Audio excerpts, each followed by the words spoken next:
Special thanks once again to Iconic Autos in Berkshire for providing me yet again with another very nice Mercedes, just like in my last review for the CL600 V12. Of course, check out that review if you haven't already, and incidentally, you can check out their website, including their current stock, by clicking the link right below this video in the description.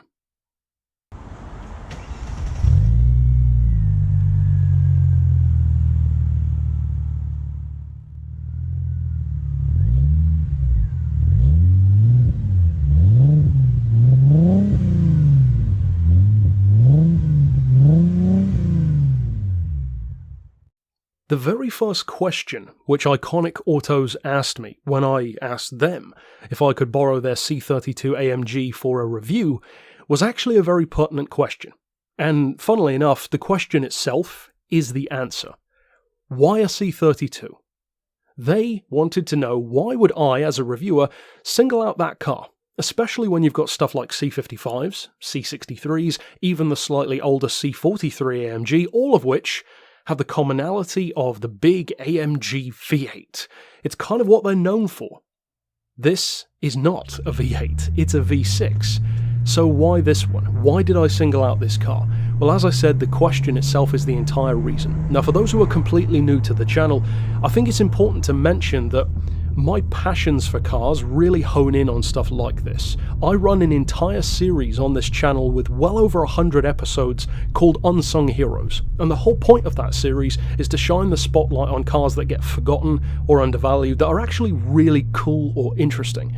This has shades of that kind of vehicle. The C32 is definitely a unicorn of the AMG line, because as I said, most of the others have those bigger V8s. In fact, this is one of the very rare occasions, and one of the first occasions, to see an AMG V6 at all, and yet the amount of effort that they put into it, and crucially, the amount of performance which came out of this car is shockingly good. Do not be fooled by the fact that it's kind of a sleeper, and certainly don't be fooled by the boot on the back. In sedan and estate forms, this is a formidable performance car. Now, that other Mercedes that I reviewed before is the more flamboyant option, the CL600 with a big naturally aspirated V12, great 0 to 60 for what it is. It's everything you expect from a Mercedes. This is nothing you expect from a Mercedes. And the simplest way to describe the difference between these two cars that I reviewed back to back is that the CL is everything you expect a Mercedes to be. The C32 is a high-performance estate that happens to have a Mercedes badge. And to me that's a great thing, because it means it can appeal to people who otherwise would never be interested in a Mercedes, or necessarily an AMG. So what kind of people should look into this car? Well, if you're looking at this video, chances are you have some interest in the vehicle at least, but I would actually say that this car is a perfect consideration. A shortlist vehicle, if you will, if you're in the market and you've got maybe a smaller family, you don't have to, but possibly a smaller family, maybe a pet of some kind, you commute to work, but you also want to have some fun, you want to use your performance car as much as possible, this is the kind of car for you. I would actually say it is a more than capable alternative to something more obvious in Britain, like a Ford Mondeo ST of the time, or a Vauxhall Vectra VXR, or even what this car was technically the actual rival for, the BMW M3. But in a similar way to how the C63 rivaled the E92 M3, the crucial difference was the extra doors, and that extra practicality can make all the difference for a daily driver, especially when it's this one, with the estate giving you even more practicality. Now, to get some of the less impressive stuff out of the way first, the key thing that you need to know is the fuel economy is not great. You're looking at about maybe 24-25 to the gallon at best. So for a V6, it's pretty thirsty, but don't let that turn you off yet, because wait until I tell you what the performance is. You're probably expecting it to be quick, but trust me, you do not know how quick this is, and just wait until I tell you. It's got a 3.2 litre V6, of course built by AMG. It's supercharged, twin screw, 14.5 psi of boost. It's an automatic, which will immediately put a lot of people off, a 5-speed auto, but stay with me, I still haven't told you the 0 to 60 time or the quarter mile yet, and crucially, the gearbox gives you options that are not flappy paddle related, because this car can do 0 to 60 in 5 seconds. In fact, some quote 4.9. That is more than close enough to an M3 to worry it, especially from, let me remind you again, a wagon. 4 doors, 5 seats, and space for a Labrador. 5 seconds to 60. That is pretty phenomenal. Now, it's especially phenomenal not only when you consider that it doesn't have the V8 that you would typically expect, but in actual fact, that V6 engine still puts out 350 horsepower and 330 pound-feet of torque. That means that this car, for only being a 3.2 V6, has barely 20 horsepower less than the C55 does. That's a 5.4 litre V8, and it's hardly that much more power. Plus, as you could hear from the start of the video, and even within this video at certain key points as well, it doesn't exactly sound bad either. That 6-cylinder sounds very nice. It doesn't rumble like a V8, but it has a very nice bark, and that kind of 6-cylinder sound tends to be a pretty popular thing in England. We do like a nice 6-cylinder over here, both homegrown and foreign, and this I think is a prime example. An AMG V6 is just an inherently unicorn status thing, regardless of what car it's put into. The fact that it's as practical and as spacious as this one, I think is just a bonus. Now, as far as the handling, the road presence, the comfort, well, the handling is nothing short of fantastic. You don't feel the length of the car in the slightest, so don't worry about that. It's not particularly wide or tall, so maneuvering it on British roads is easy as anything. In fact, it feels like a borderline hot hatch sometimes, and that to me is one of the most important things for the UK market as well. In the UK, we love underdog performance cars, like a 2 to 3 litre with 200 to 300 horsepower, usually front-wheel drive with a nice manual, something like a hot hatch, like a Ford Focus RS, a Mitsubishi Evo, a Subaru WRX, that kind of thing. This is a prime rival for those cars, but nobody thinks of it as being that.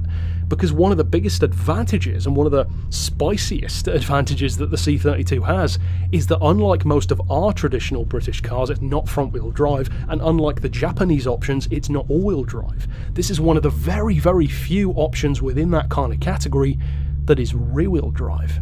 Rear-wheel drive with, as I said, an automatic, but here's the thing, an automatic which you can put into kind of a semi-auto mode, where you put it down into drive and then you can click it left or right to choose when you want to change gear. So you still have control over the gears when you want to have more fun. And fun, this car definitely is. It flies through corners, it's got a tremendous amount of grip for what it is, partially due to the weight, which isn't too high, not too low, and it definitely doesn't feel heavy.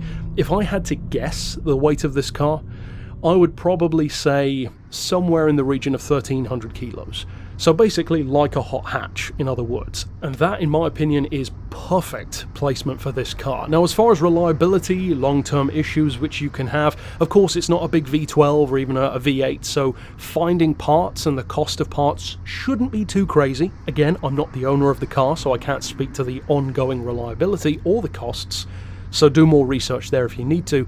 But what I can say is that some of the more common issues which you'll find tend to be to do with the intercooler, the supercharger clutch, and some rust issues occasionally as well. So be sure to look out for those things on certain cars. This one, for instance, has had a few things done to it, mostly cosmetic, but it's still fairly understated, it's still a sleeper, and one of the easiest ways to tell the difference between the C32 and the C55 visually, I mean, of course the audio makes it obvious, but visually alone, if you look at the back end, of course, the V6 has a twin exhaust, the V8 has 4.